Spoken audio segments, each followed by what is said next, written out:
Assalamualaikum warahmatullahi wabarakatuh. Salam sejahtera bagi kita semua. Salam, Om Swastiastu, Namo Buddhaya, salam kebajikan. Perkenalkan, saya Dr. Eko Wahyuwanto, salah satu dosen ASN pada program studi manajemen produksi Sekolah Tinggi Multimedia MMTC Komdiji Yogyakarta dengan NU PTK 13447154213063 dalam jabatan fungsional akademik sebagai lektor. Sebagai dosen tetap pada Prodi Manajemen Produksi Sekolah Tinggi Multimedia MMTC Yogyakarta, kami mengabdikan diri sebagai dosen, dan bagi saya menjalani profesi sebagai dosen itu sebuah petualangan akademik yang banyak menghadapi tantangan, yang senantiasa tentu saja dituntut harus setia mendampingi mahasiswa, mempersiapkan diri menjadi sosok terdidik profesional dan berwawasan luas serta berkarakter. Selain itu, sebagai seorang dosen dituntut memiliki misi dan visi sejalan dengan misi dan visi kampus, yaitu menjadi pusat pendidikan tinggi multimedia terbaik di Indonesia dan bertaraf internasional dengan menghasilkan tenaga profesional dan aplikatif di bidang komunikasi dan informatika melalui Tridharma Perguruan Tinggi. Saya mengampu mata kuliah perencanaan program dengan bobot 3 SKS, capaian pembelajaran yang disesuaikan dengan capaian lulusan atau CPL, yaitu mahasiswa diharapkan mampu memahami konsep dasar produksi dan evaluasi pada perencanaan program, mampu menganalisis permasalahan-permasalahan terkait dengan keproduseran dengan menerapkan keahlian dalam menghasilkan program, serta mampu mengelola program siaran radio televisi yang kreatif, berkualitas, baik dan benar. Selain itu, kami juga mengajarkan pada mahasiswa untuk dapat melakukan analisis secara kritis terhadap konsep perencanaan program, mulai dari praproduksi, produksi, pasca produksi, kemudian program itu bisa didistribusikan dengan membangun sebuah tim produksi yang kokoh untuk menciptakan sebuah model program berkualitas. Program yang kreatif, yang inovatif, dan berbasis pada prinsip industri penyiaran. Nah, mata kuliah ini bertujuan membekali mahasiswa untuk mempelajari dan memahami serta membuat proposal atau desain program. Pada bagian ini sangat penting memang, karena proses pembelajaran perencanaan program adalah menggunakan metode pembelajaran DID, yaitu Delivery, Instruction, and Assessment Delivery.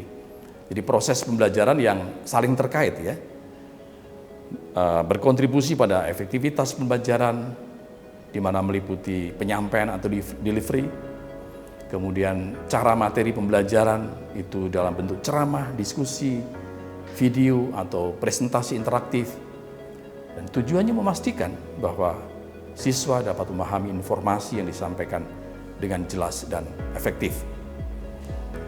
Di sisi interaksi atau interaction, itu merujuk pada komunikasi dua arah antara dosen dan mahasiswa, serta antara mahasiswa dengan mahasiswa lainnya. Karena dengan interaksi, maka diskusi, tanya jawab, kerja kelompok itu akan lebih efektif secara kolaboratif. Interaksi akan membantu mahasiswa untuk lebih terlibat aktif dalam proses pembelajaran, memperdalam pemahaman, dan mengembangkan critical thinking. Itu hal terpenting dalam proses perencanaan program. Kemudian aspek lain adalah assessment atau penilaian. Merujuk pada proses evaluasi untuk mengukur pemahaman, keterampilan, dan kemajuan peserta didik, maka kami melakukan berbagai metode seperti pretest, proyek di lapangan, presentasi atau observasi, riset, kemudian menyusun atau membuat analisis konten, dan banyak hal yang bisa dilakukan untuk melatih kepekaan mereka dalam menyusun satu proses produksi. Untuk mengetahui umpan balik tentang efektivitas pembelajaran, apakah yang kami sampaikan itu bisa mereka tangkap Karena yang terpenting adalah mata kuliah perencanaan program ini atau producing ini, dia menyampaikan konsep dasar produksi dan evaluasi pada perencanaan program yang merupakan landasan sebuah program itu diproduksi, baik pada radio maupun televisi. Dalam hal ini tentu saja film ya, karena visual. Sesuai dengan desain produksi atau proposal produksi, program yang sesuai dengan kebutuhan khalayak atau audiens, dan tentu pasar industri. Itu tujuan pembelajaran ini. Yang kedua adalah mampu merumuskan perkembangan inovasi program siaran melalui perencanaan yang baik dalam multi perspektif melalui berbagai studi literasi dan riset sebagai fondasi mengembangkan produksi program yang layak siar dengan muatan ada aspek pendidikan, informasi, hiburan dalam kemasan program yang dihasilkan dari sebuah riset yang baik, didukung oleh ilmu tentang perencanaan program yang baik. Ini penting. Kemudian yang ketiga, diharapkan mahasiswa mampu menelaah substansi dan isu-isu kekinian, isu-isu kritis yang berkembang di dunia penyiaran, untuk kemudian memasukkan dalam metodologi penyusunan desain program. Ditunjang riset yang baik untuk mengembangkan atau menentukan bagian dari temuan baru dalam teori dan praktek sebagai seorang programmer siaran dalam industri penyiaran radio televisi.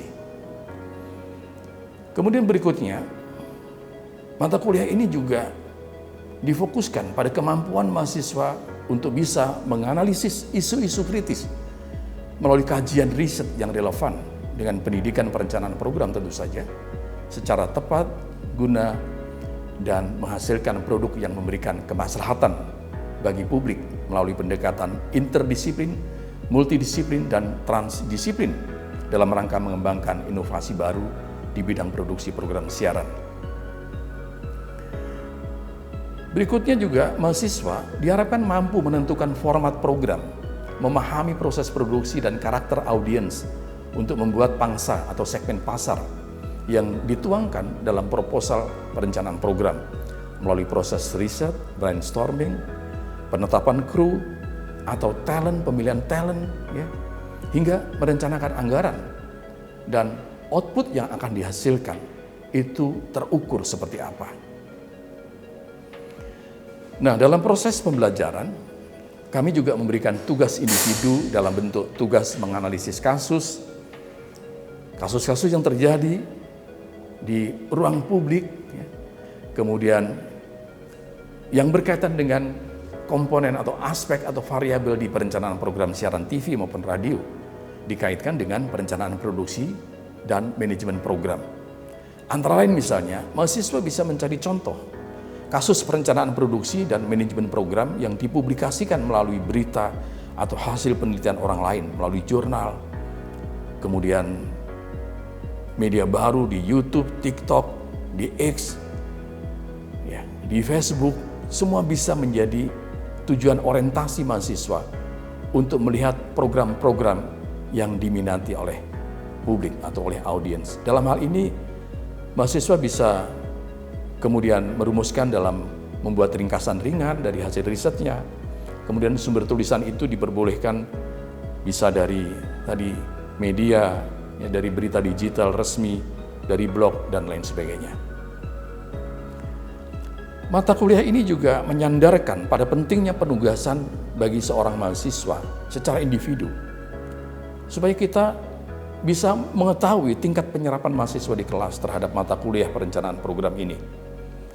Melalui karya mereka meliputi aspek tata tulis, misalnya kalau dalam penulisan itu biasanya 10%, kemudian sumber atau referensi itu 10%, tata bahasa itu bisa kita ukur 15%, kemudian nanti bobotnya selebihnya itu pada sisi bobot, ya.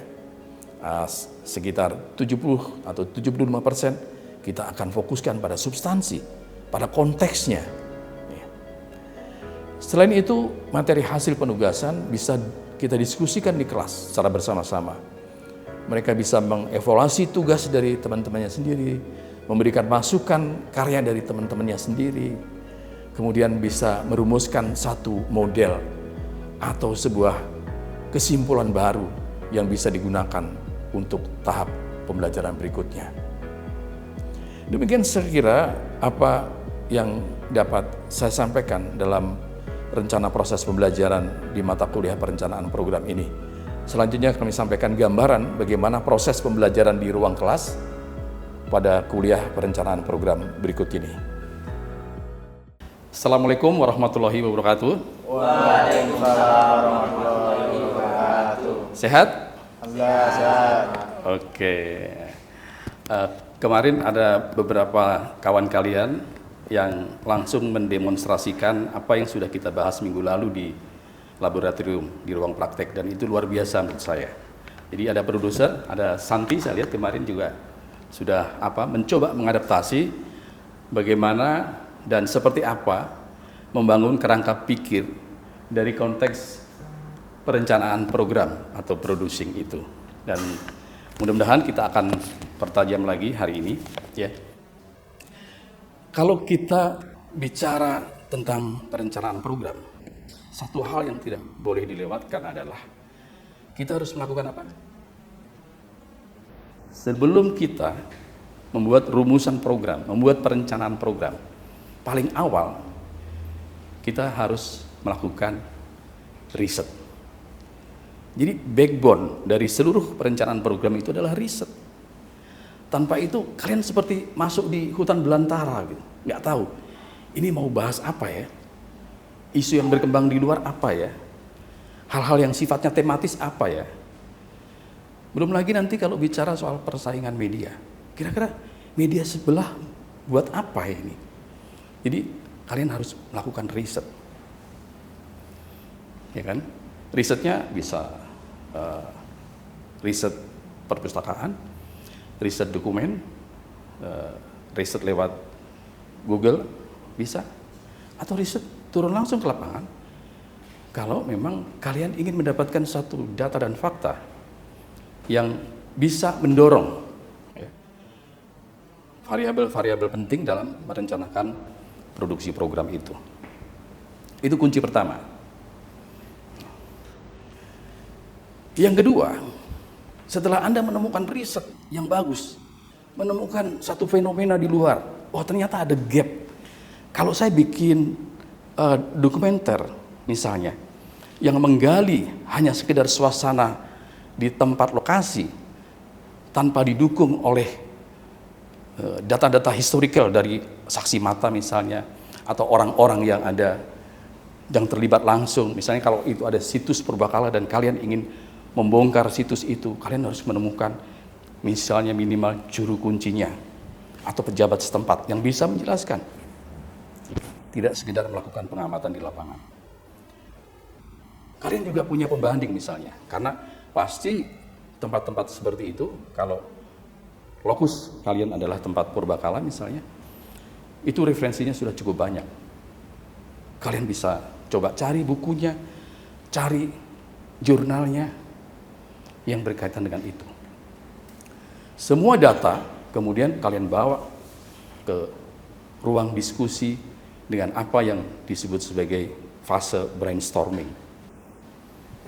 Nah, ini belum ditentukan ini siapa menjadi apa. Ya. Kalian lakukan brainstorming, disitulah teman-teman kalian yang kalian ajak untuk diskusi itu bisa mengajukan pertanyaan-pertanyaan, mengajukan ide dan gagasan untuk kemudian bisa dirumuskan dalam sebuah variabel kunci. Kira-kira kalau begitu dimulai dari pertama, apa ya yang mau kita angkat dari hasil riset kita ini? Itu kalau feature documentary misalnya. Tapi kalau hiburan atau misalnya magazine, kalian juga bisa lakukan hal yang sama. Ini hanya soal konteks saja. Nah, dari hasil riset, dari hasil observasi, kalian lakukan brainstorming. Nah, di situ kalian tahu ada beberapa teori brainstorming kan? Santi masih ingat? Apa? Menurut Orbis itu ada 3. Pertama dreamer, kedua realis, dan ketiga alternatif. Oke. Itu. Banyak teori yang bisa kalian pakai, ya. Di dalam brainstorming dengan teori-teori tadi, kalian harus bisa mengumpulkan sebanyak mungkin masukan menjadi sebuah risalah yang kemudian nanti ditentukan. Kalau demikian, tema kita adalah X. Alur cerita kita akan seperti ini. Lalu kemudian disepakati. Jangan segan-segan untuk berdebat habis-habisan di fase brainstorming itu untuk menemukan hal-hal yang sifatnya esensial dari hasil riset yang kalian lakukan tadi. Ini adalah sebagai pemantik bahwa program kalian nanti akan menjadi baik, gitu. Akan menjadi baik. Setelah itu baru kemudian kalian bisa klaim sebagai fase pertama, yaitu praproduksi. Di dalam praproduksi kalian sudah bisa menentukan, ya, sistem kekerabatan sudah terbangun, kemudian pada awal langsung melakukan praproduksi, siapa menjadi apa. Apa saja yang dibutuhkan dalam satu sistem kekerabatan setelah brainstorming tadi, bisa dijelaskan? Produser, Ya. sutradara, penulis naskah, artistik.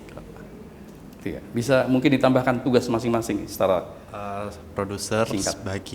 sebagai orang yang memimpin sebuah program gitu Pak. Sutradara yang mengarahkan, penulis naskah menulis naskah, terus artistik mengarahkan artistik gitu. Oke. Ya, itu adalah sistem kekerabatan inti, ya. Kalau kalian mau melakukan atau merancang sebuah desain program. Posisi-posisi itu harus eligible sesuai dengan kemampuan. Dan kalian di tim itu bisa memutuskan. Kenapa si A misalnya menjadi seorang produser? Ya karena dia dianggap punya leadership. Apa tugas produser? Karena produser sebagai pemimpin harus bisa mengarahkan semua krunya. Kalau tidak kayak gitu, nanti jadinya program yang akan dibuat nanti jadi tidak terarah. Ya. Betul. Jadi karena produser dia yang akan menentukan arah program kita, maka dia harus dipilih orang yang qualified, bisa mengarahkan, bisa membimbing tim, ya. Dia kerja dari titik awal praproduksi sampai pasca produksi. Produser tidak boleh hilang di setiap kesempatan. Kadang-kadang ada ya teman kalian, mungkin pada saat praproduksi getol produsernya ikut, tapi pada saat editing AB, editingnya dilepas sendiri gitu. Jadi hasilnya kurang maksimal, ya. Bagi seorang produser, gaya kepemimpinan itu juga penting. Dia harus mencerminkan seorang leader, ya, yang bisa pertama membagi tugas habis. Seorang produser tugasnya tidak boleh dalam satu tim ada yang terlalu berat bebannya atau ada yang santai-santai. Kalian mungkin sering lihat tim-tim yang ada di laboratorium seperti itu, ya. Nggak boleh. Jadi semua orang yang ada di tim itu harus punya kesempatan yang sama, punya kontribusi yang sama. Produser juga dia harus mampu memilih talent. Talent ini penting. Seberapa hebat pun naskah yang kalian buat, seberapa bagus materi yang sudah kalian kumpulkan, kalau talent kalian tidak sesuai, maka kerugian besar itu buat satu proses produksi. Jadi setelah produser menentukan tim kerabat kerjanya, dia juga harus mengusulkan talent yang sesuai. Tentu tidak didominasi oleh produser sendiri, karena dia ada tim, ya. Apakah benar misalnya untuk satu program ini dibawakan oleh X yang kualifikasinya seperti ini? Nah, itu perlu diuji. Ada yang bisa tahu talent yang baik yang seperti apa? Baik, tugas dari seorang produksi khususnya produser itu harus bisa mengetahui, harus bisa memahami bagaimana mencari talent yang sesuai dengan karakteristik produksi yang akan ditayangkan. Jadi talent itu bermacam-macam ya Pak ya. Jadi masing-masing personnya itu kan memiliki kualitas yang berbeda-beda. Soalnya harus dipertimbangkan lagi supaya tidak terjadi kegagalan di suatu tayangan atau produksi seperti itu. Ya, bagus. Harus sesuai Pak. Harus sesuai. Kuncinya harus sesuai. Untuk mengetahui seorang talent itu sesuai atau tidak, ya, maka dia harus memasuki proses casting. Dan produser di sini punya kewenangan untuk melihat pada saat dia casting, apakah memang ini misalnya host yang kita cari. Ini misalnya peran-peran yang kita butuhkan. Tentu sekali lagi produser itu punya veto ya untuk menentukan oke, ini itu. Tetapi lagi-lagi semua hasil harus dirumuskan atas dasar diskusi ya. Harus ada diskusi. Setelah itu proses praproduksi biasanya cukup pelik, baru masuk tahap produksi. Nah, hal yang sering diabaikan dalam proses produksi adalah keteledoran dalam menepati time schedule. Harusnya jadwal produksi misalnya hari Senin pukul 8. Biasa tim datangnya bisa ada yang terlambat. Ya. Bisa alatnya kadang-kadang belum tersedia. Itu problematika yang sering terjadi dalam proses produksi. Itu harus dihindari betul.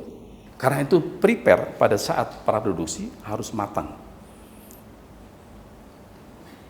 Time schedule harus dijalankan secara benar, tahap demi tahap, dan produser mengawasi secara keseluruhan.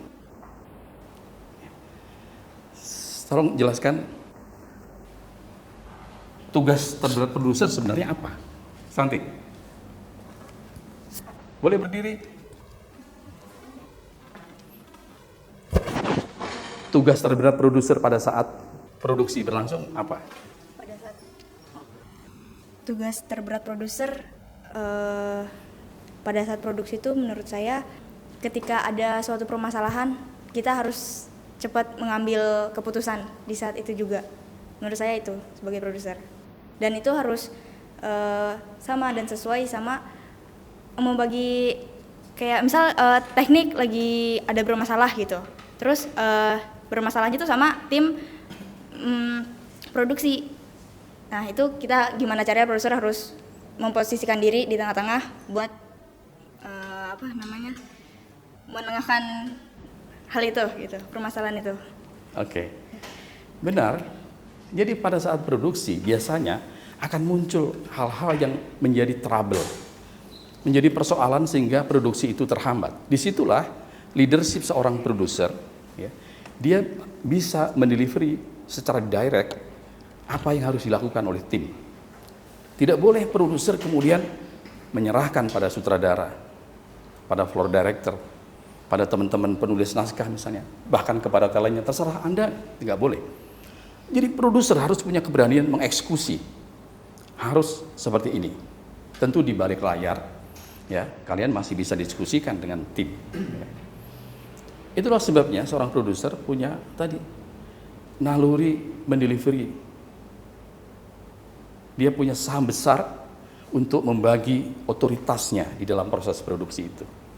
Sehingga jalannya produksi itu sesuai dengan skenario, sesuai dengan naskah.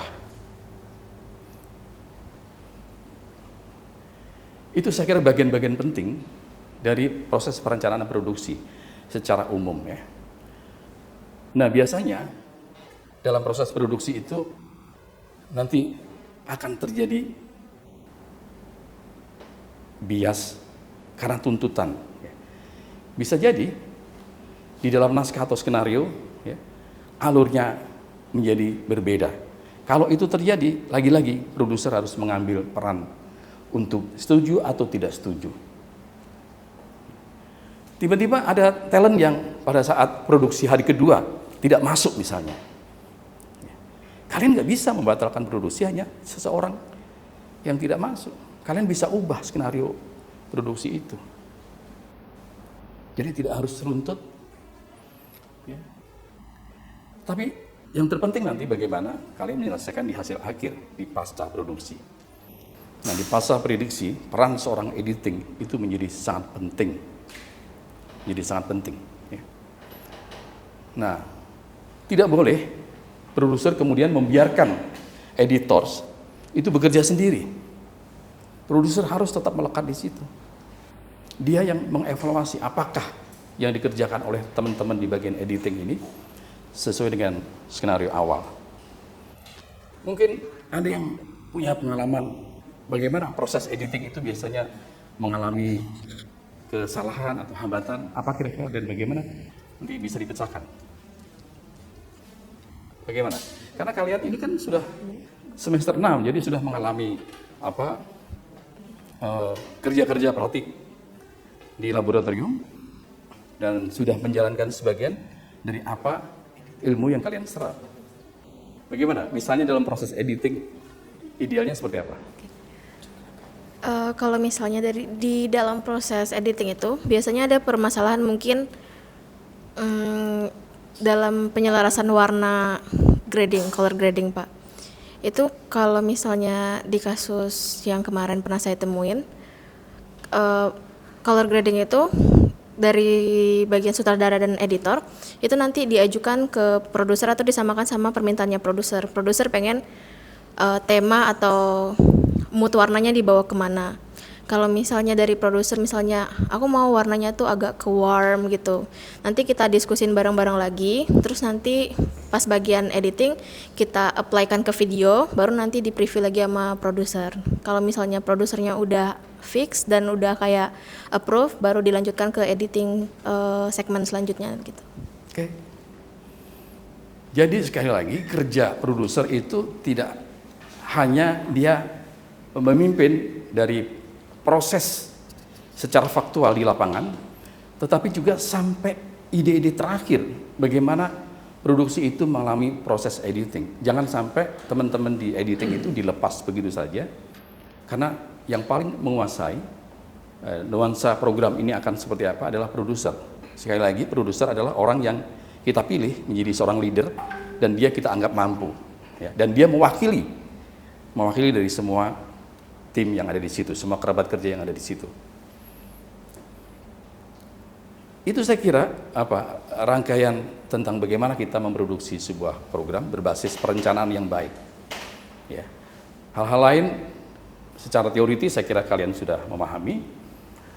Misalnya bagaimana kalian melakukan evaluasi ya, program yang sudah diedit kemudian dievaluasi melalui feedback yang baik, ada review kualitas.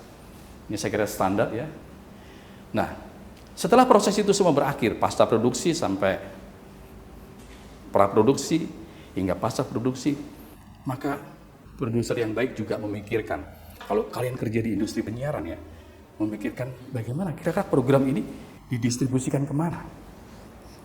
Karena percuma kalau program yang sudah kalian buat itu kemudian tidak ditayangkan atau tidak punya value atau tidak terjual. Itu saya kira tugas produser. Nah, sebenarnya pertanyaannya bukan didistribusikan di mana, karena sejak awal kalian riset itu sudah tahu saya bikin program ini untuk bisa tayang di stasiun TV dengan format dan segmentasi seperti ini, sehingga pada proses distribusi kalian tidak merasa kesulitan. Oke, saya kira pertemuan ini singkat tapi bisa mudah-mudahan menjadi refreshing bagi kita ya, bagaimana menjalankan proses produksi secara ideal ya. Ada pertanyaan? Kalau tidak ada, saya close. Sampai ketemu di pertemuan selanjutnya. Terima kasih. Assalamualaikum warahmatullahi wabarakatuh.